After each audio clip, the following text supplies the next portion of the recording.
श्री नीम करौली बाबा जी की जय। श्री सिद्धि मैया जी की जय। जय सिया राम जी। जय हनुमान जी। श्री बाबा जी में बाल सुलभ भोलापन था। उनके दर्शन से यह प्रतीत ही नहीं होता था कि वे सब कुछ जानते हैं। उनकी लीलाओं को देखने पर ही इस बात का बोध होता था कि वे सर्वज्ञ हैं। वे सबसे सुपरिचित जान पड़ते थे और उनकी आत्मीयता देखते ही बनती थी।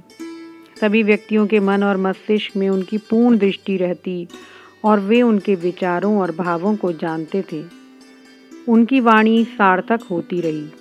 जो भी वो कहते थे वो सच हो जाता था।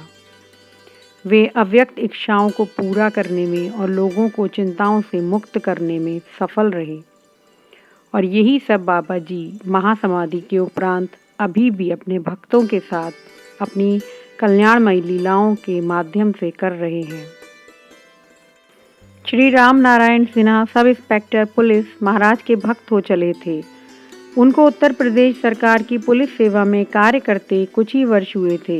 एक दिन जब उन्हें बाबा जी के दर्शन हुए तो बाबा जी ने उनसे कागज और पेन मांगा। उनके कागज और पेन देने पर बाबा जी उसमें राम राम लिखते गए। फिर उसके नीचे लिखने लगे तो पुलिस कप्तान बनेगा। उसके नीचे बाबा जी ने अपने अंगूठे की छाप लगा दी और उसके नीचे लिखा बाबा नीम करौरी।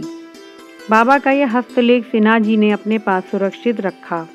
उस समय अंग्रेजों का शासन था और सिन्हा जी का इस छोटे पद से आईपीएस अफसर होना किसी भी प्रकार से संभव नहीं था। उन्होंने बाबा जी के लेख पर विश्वास तो नहीं किया पर अपने पास उस कागज को रख लिया। बाद में जब सन 1943 में भारत स्वतंत्र हुआ, अंग्रेज अफसर इंग्लैंड और मुसलमान पुलिस अफसर पाकिस्तान चले गए, तब उत्तर प्रदेश में पुलिस अफसरों की बहुत कमी हो गई। ऐसे समय में सिन्हा जी को कप्तान बनने का सौभाग्य प्राप्त हो गया। आप इस पद में 5 वर्षों से अधिक कार्य कर चुके थे। जब सरकार ने एक योजना बनाई कि इस प्रकार तरक्की पाए अफसरों की पदोन्नति करके रिक्त पदों को नई भर्ती के ट्रेनिंग प्राप्त आईपीएस अफसरों को दिया जाए। सिन्हा जी कहते हैं कि वे इस योजना से अत्यंत दुखी हो गए।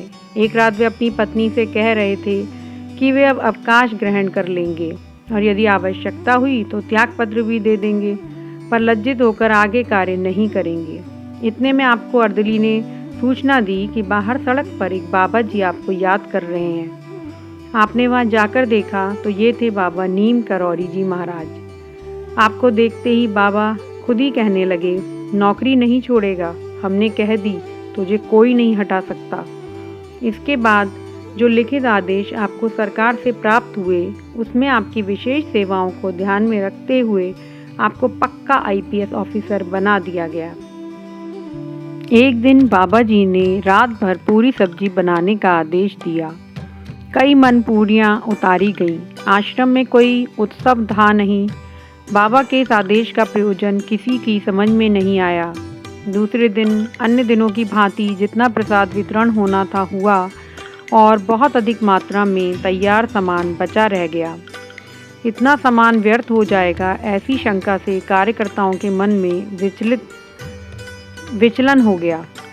इतने में शाम के समय आश्रम के सामने की सड़क में एक बस में मशीन संबंधी कुछ खराबी आ जाने से वह चालक के नियंत्रण से बाहर हो गई और सड़क की दीवार से टकराई।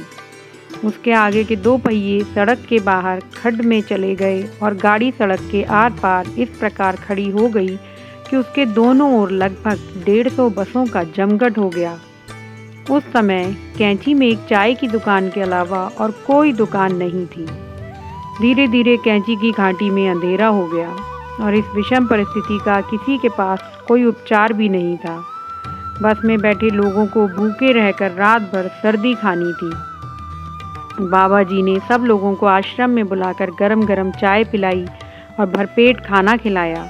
महिलाओं और बच्चों को बिस्तर देकर आश्रम में सुलवाया और मर्दों को कंबल दिए ताकि वे बस में रात गुजार सकें और अपने सामान की देखभाल भी कर सकें। यात्रियों के आश्चर्य का ठिकाना नहीं रहा।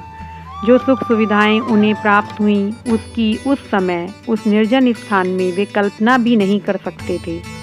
आश्रम के कार्यकर्ताओं की तो आंखें ही खुली रह गईं और उनके हर्ष का पारावार भी ना रहा। श्री नीम करौली वाले बाबा जी की जय हो, जय हो, जय हो। श्री सिद्धि मैया जी की जय हो, जय हो, जय हो। जय सिया राम जी, जय हनुमान जी।